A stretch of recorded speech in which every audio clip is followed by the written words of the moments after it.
Somerville. My name is Ed Howell, and welcome to the Somerville Labor Show.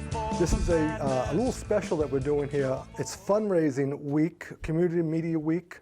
Somerville Media Center is having their yearly fundraiser.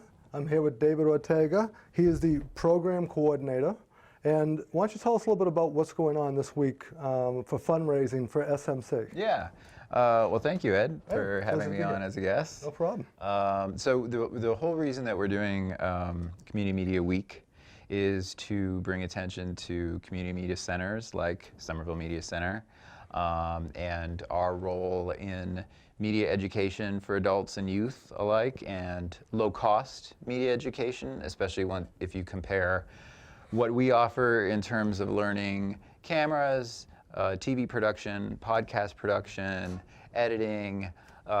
If you were to put a dollar value to that and try to find it elsewhere in adult education centers, in centers of higher learning, the cost would be pretty exponential. Mm-hmm. So we're all about low-cost media education and empowering people to create media that they're passionate about. Well, you have three people in the room right now. I know you can't see Greg, you can't see Jude, but we are the image of that, because we love this, and we were asked to have a show, and we brought a labor show on the air, and Joe Lynch and Erica Jones and you and Adam and all these people here with Tina and everybody, the people at the front desk, they're all so wonderful to us, and they kind of spoon feed us and get us through this whole thing. Yeah. And people just don't really understand the value in the community until you actually get here.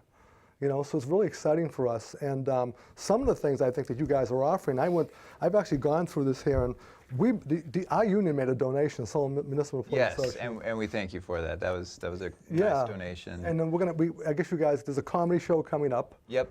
And you want to talk a little bit about that? Yeah. So we have a comedy fundraiser on Sunday that is going to be at Bow Market. It's from 4 to 6 at the Comedy Studio, I believe is the name of the place. And we have a lineup of a bunch of Boston area comedians who are going to be out there, doing really funny stand-up routines, and all in the interest of raising funds for Somerville Media Center. So. And we're giving tickets away, right? Yes. You're giving away tickets. You're giving away 10 tickets. I don't know how we're going to do it. We're going to give them away to some lucky people. Yes. I hope you guys will go. Yeah. I hope you'll attend, because I know it's going to be a lot of fun. I'm going to try and get there myself if I can.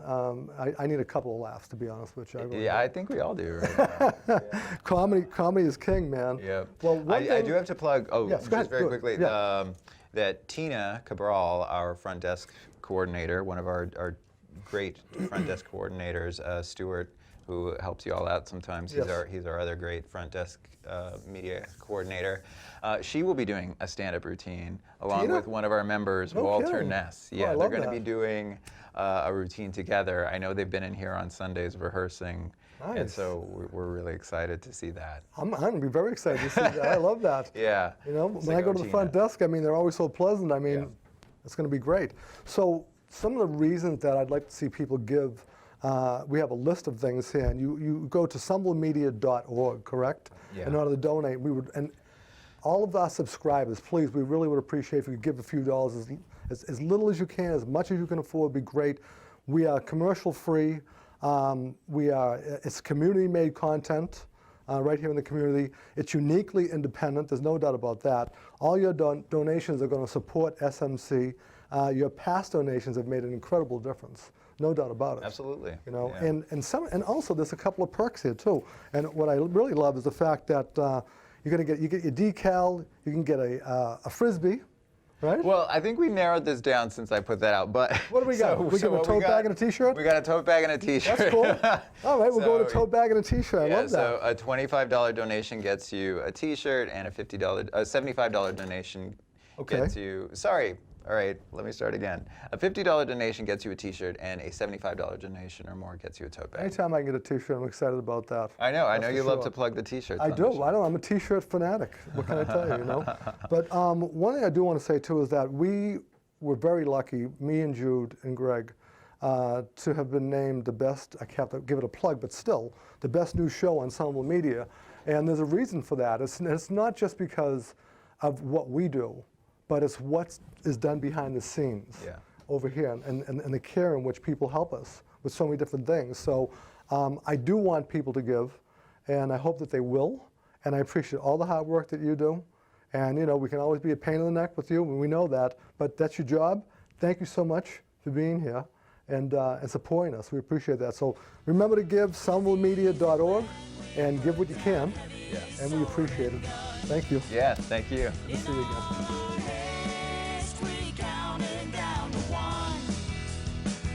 Hello, Somerville. We are back, and we have another special guest here. He's the man behind the curtain that you very rarely see, our assistant producer, Greg Hill. He's here, and he's got a little something he wants to show you from the Wayback Machine here. For those of you who know anything about Sherman and Peabody, going back way, way back there in cartoon land, this is Community Media Week in Somerville, and we're asking for donations at somervillemedia.org. If you could give, we really would appreciate it. We keep putting that up. And you've got something, Greg, do you want to show us that goes back how far? This goes back to 1975 when the Somerville Producers Group, which is our oldest running public access show probably in the country, that's still putting on shows here at SCAT. It's called Video Free Somerville. This was the forerunner of Community Media Week. It was called Video Free Somerville, and it was at the church on Bow Street, where we presented a number of videos from around the country. So Community Media Week is following a great tradition. And you know, like Ed, I'm urging you to please donate to SCAT, to the Somerville Media Center, because as a public access producer back in 1975, I have watched community media grow, and I'm really astounded at the progress it's made, especially in the wonderful variety of its programs and the great diversity that it shows now. And community media needs to really be supported, what with funding in jeopardy from a recent ruling by the FCC. So it's a local treasure, and we mean to keep it that way. And so, so they won't shut us up, they won't shut us down, they won't keep us quiet. That's right. Right? Exactly. Because when we fight, we win. That's right. You know that. Yep. And if I know you and you know me, nothing shuts us up. So anyway, with that, I want to say thank you, and enjoy the rest of the show coming up. Good job. Right. Yeah. Hello, Somerville. My name is Ed Halloran, and guess who's back? Ben Bradlow. How are you, Ben? Good to see be you. back. Good to see you again, man. I think we got something good going on here. We got some good news. We have an agreement, a community benefits agreement. And for those of you, I'm just going to give you a quick catch up on Ben, on what he's about, because it's all about revitalizing what you're seeing behind us here. And that's just a fraction of what they're going to be doing, obviously.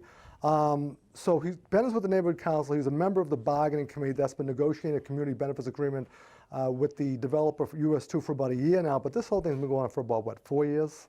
Back Longer. and forth? 5 years, 2014? It's been going on. Wasn't it Summer Vision or something like that? But it's really something that's going on for a long time. It's a 15-acre development. The price keeps going up on how much money exactly they're going to be spending on this project. That's all I know. But it's good to have you back. Since we aired our last show back in July, I want to give you just a quick catch-up of what's gone on here.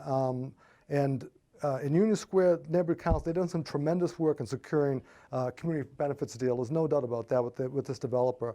And can you give us just a 2-minute overview of the council and why the CBA was needed and why the community needed to be deeply involved in this?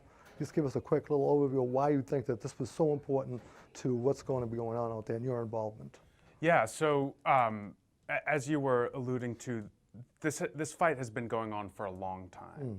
And the demand that has been coming from a number of people and organizations in the neighborhood and in the city, and especially channeled through the coalition that has been called Union United, is that there should be a community benefits agreement that provides a way for the community to be directly at the bargaining table with a very large multi-billion-dollar developer that has been chosen by the city government to redevelop the Union Square neighborhood.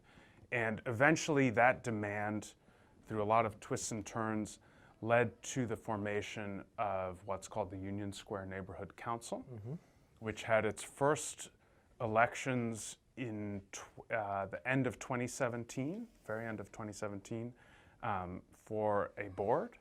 And I was part of that founding board, and then we had a second election at the beginning of this year, I think.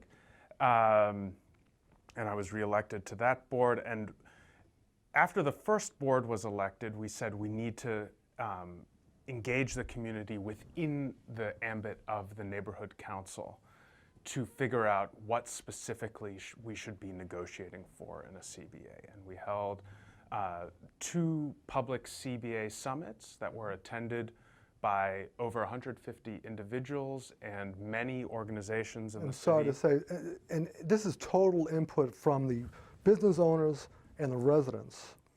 Business owners, tenants, People who work here. homeowners, Okay. unions, Right. and lots of organizations Right. made written submissions as well to us. Plus, there had been a previous CBA summit that had been hosted by Union United prior to the formation of a neighborhood council. So there were a number of inputs that we were able to draw on. Very unique, from what I understand. And Julia Talesman, who is a reporter for I believe it's the Journal, and she does a lot on her own. She's wonderful, and she's really a hard worker. We mentioned that before the show. So the agreement was tentatively signed on August 13, 2019, and it took a vote where the members voted. It was a 2/3 vote, and it's the first of its kind document. It was formally ratified on September 29th by a 2/3 majority vote. Much more than a 2/3 majority vote. Well, In but fact, that's what more than 99% majority. But that's what you needed. Yes. You need at least 2/3 Yes, vote. yes, yes. Okay. So you already said this, and I'm not going to say it again, but it is unique. There's no doubt about it. So you guys, it's a victory no matter what, in my opinion, because anytime the community can be involved with the developer and get their attention, it's a victory. So I just want to go. Want to go over some of the highlights on this with you that Julia raised. And it says that US2 is committing about 90 units of affordable housing, 20% requirement, which we know, and then there's an additional 39 additional units in phase 1. I just want to know, are these going to be moderate income and low income, or how? It's just, don't know if you know that or not. Is it in order to qualify for that, would it be people with moderate incomes as well? Do you know? So there is a I think it's a statewide definition of Right. affordability, but there are many different gradations within that. And what we said is, so the 20% inclusionary is a citywide policy, and that's already covered. We weren't negotiating around that. But what we said is we need additional units early on in the development because there's massive displacement pressures in the city. And so that's where those 39 additional units come. So the reason why I asked that question, Yeah. and the reason why I did ask, is because we have an only in Somerville moment that I know I kind of beat that to death, right? But the economy here Yeah. is different than Medford, Malden, and our neighboring cities and towns on how you qualify for. It's expensive to live in the city. So It is. the reason why I say moderate income is because I was just thinking a moderate income is a little higher than the low income area, but I don't want to get into the whole minutia of that, but I just wanted to raise the issue on that. Yeah, so the area median income is calculated at the metropolitan level. And a lot of people are actually pushing that there should be more localized measures that get used so that affordability is a lot more real. But one thing I want to say about this additional housing that's coming early on, it'll be right next to the planned T station, so it's super nice. transit oriented. Great. And it's going down to the lowest income bracket. It's going across income brackets. So, in a way, these kinds of projects are real drops in the ocean when you think about the level of need that's there for affordable housing. You know what, Ben? It's a start. But this is really trying to model, at least, this is the way that affordable housing should be done to combat displacement in the context of really And that's been a big transformative tagline. development. Yes, I get that. So the CBA contains strong language around keeping the workforce unionized and local. And I mean, and I know it's a very key factor, especially for all the groups that have worked very hard to support this effort. There is language in the agreement that has oversight to ensure. Is there language that has oversight to ensure that the workforce would indeed be local and unionized?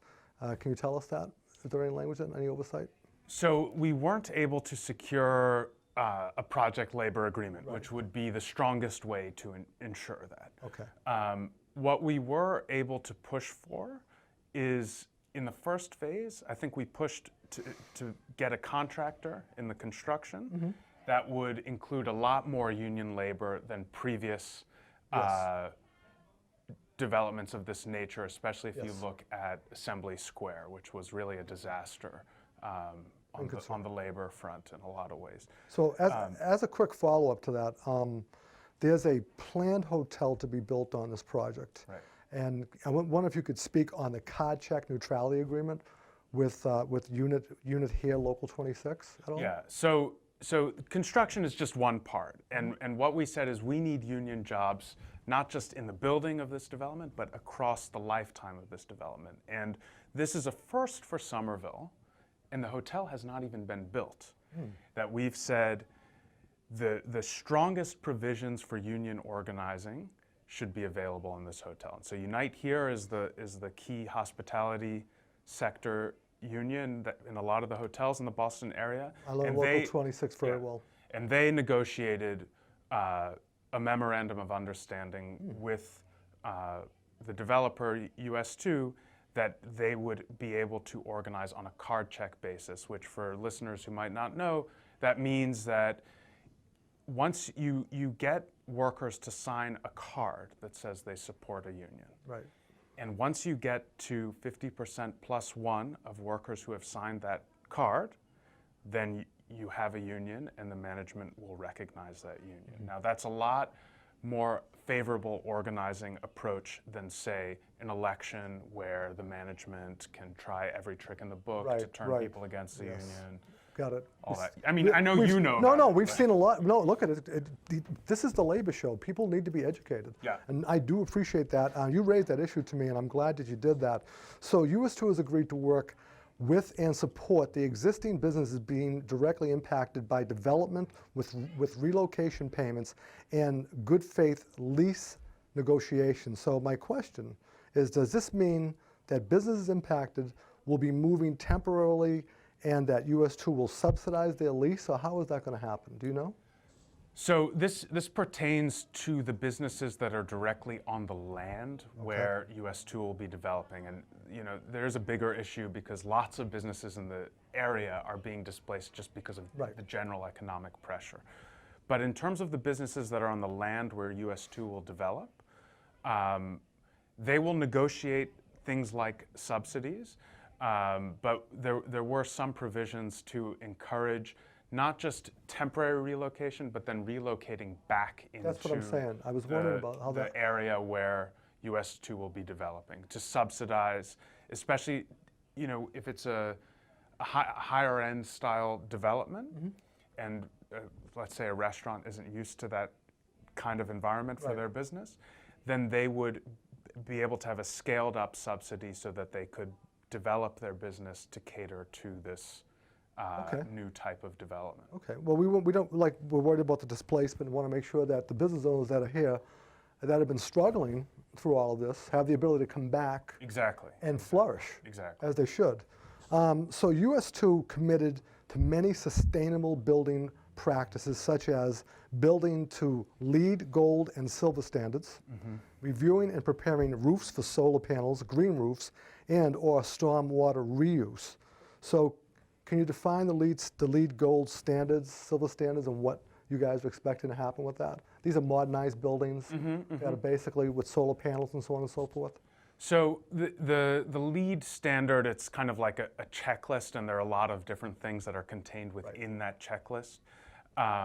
But some of the issues that we negotiated around beyond the LEED standard, and LEED is just an acronym that stands for It's actually certification. it's actually the U.S. Green Building Council Yes. that they have here, so that I looked up. So But the broader issues around solar ready, the parking lots will be electric vehicle ready. The point is that we can see that there's a technological transformation that's on the horizon. And we want to make sure that this development is prepared to be part of that transformation. And I think that that's really important. We're in this transitional phase in construction where there's a technological shift that's about to happen. And one additional dimension that you didn't mention is in the affordable housing development that we were discussing earlier. That will be built to what's called a passive house standard, which is the new best standard for low emissions for building technology. I'm enjoying this because I am learning. And I know it's funny, but I am learning so much from this because I've actually went through a lot of this, and I was trying to understand what a lot of this meant. And we've done so many things now. Talked about the new Green Deal, and I think it's great. I really do. I think we're going to love that. So the goal here is to build that experience locally for construction that can be part of a Green New Deal style transformation. So I have to talk about open space for a minute. Now we have open space here. So open space, now in a 4.1 square mile Somerville, that comes at a premium if you can get any green space here at all. And the next bullet point speaks on how to gain open space on this project. So it says here, though underground parking was not negotiated, the project will include over 3.5 acres of green and open space with pending some rezoning in 3 neighborhood parks. Can you speak on that just a little briefly on that? So, this is a huge demand that has been voiced in the neighborhood for a long time. And initially the project had one park that meets the city's standard for minimum size to be called a neighborhood park.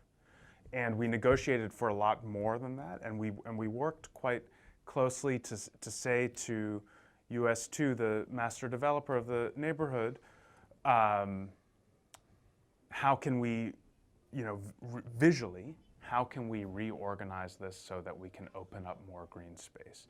And so that means, in one case, we will support a slightly higher density in a certain place so that can open up open space next to it. So is there going to be underground parking?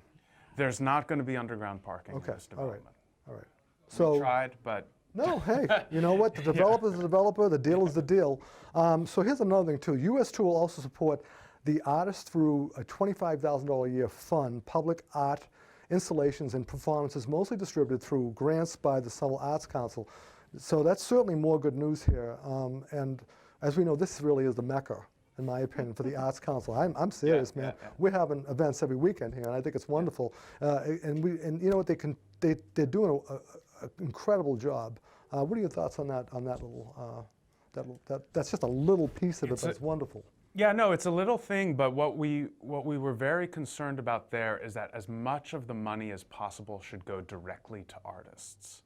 Okay. So we wanted to make sure that people who are really working in this space are being supported, because there's often arts programs that don't actually build careers of being an artist, and that's really one of the biggest struggles, especially in there are some people that believe that it's just a pastime. It's really not a career. Yeah, but unfortunately, but it's not here. Not here. We respect art. Absolutely, 100%. So in order to continue reviewing traffic and parking in Somerville, US2 will monitor traffic volumes for 10 years after substantial occupation begins. So this is another huge addition to this agreement, as well as coexisting, whether it be by car, bike, transportation, whatever it will be. What will the monitoring eventually bring? Do you know who's going to be? What will that bring? I mean, what do you expect out of that? Yeah, so the monitoring, it's always tough, but one thing that we pushed for and we had a real negotiation around was reporting back. So we insisted that there should be regular reporting back to the neighborhood council by the developer, including on the traffic issue, and that it's not just telling the neighborhood council what's going on, but Right. that there should be a conflict resolution mechanism in place. So we created a 4-step conflict resolution process, which includes the option to go to court if it's irreconcilable. okay. And so, so that was a serious thing that we So really had to is negotiate. that kind of like an oversight in a sense? Exactly. Okay. Exactly. So that was going to be my next question, right? But I think you've actually gone through that and you've given me that. So to me, it's amazing. And development without displacement has been the tagline all along here. And I've sat through, many of these meetings myself. Not as many as you guys have, but I have sat through them, and it was a struggle. So let me just say this: you're just one person that's part of a very, very large group that I think, and they're dedicated members of USNC that have given many hours of their time to make this agreement happen. So is there anything that you'd like to say to them, or anybody you'd like to thank in a closing statement?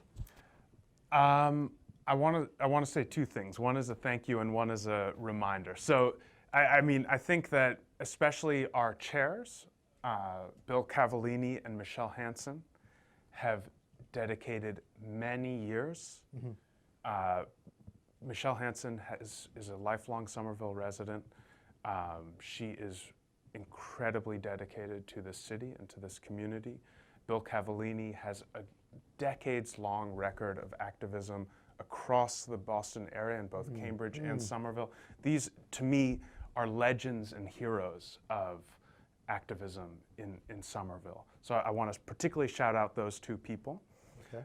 And I especially want to thank all of the people who have organized with Union United over the years for making the Community Benefits Agreement an issue and a strategy for actually getting concrete gains when so many city processes pushed community out of the bargaining picture. So this ain't over yet.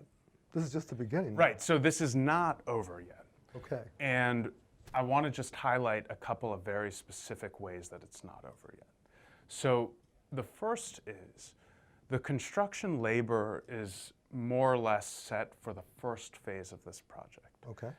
But we have some minimum provisions for how the bidding process should go in the subsequent phases, but there's a huge fight still to be had to ensure that, and I really want to emphasize that construction unions can build the solidarity to get 100% labor on this project. We've been talking about that for a long time, And and it's people have all been telling us about, it's not possible. and so. and what it's all about is, can the unions find the solidarity to push for that?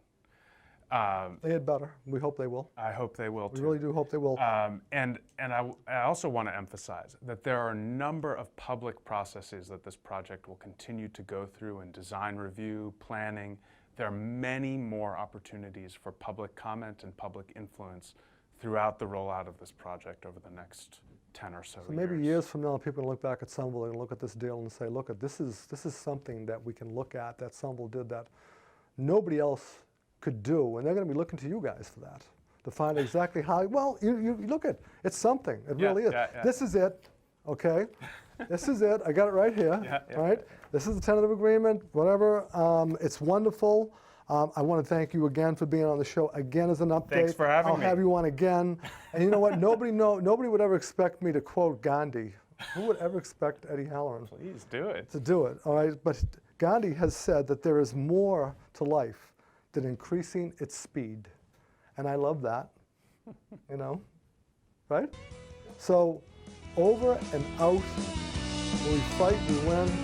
And you know what? I think you guys have won something here. Didn't get all, you can't always get what you want, right? But if you try some time, you get a community benefits agreement. Yeah, All right? right on. Right on, brother. All right. See you guys later.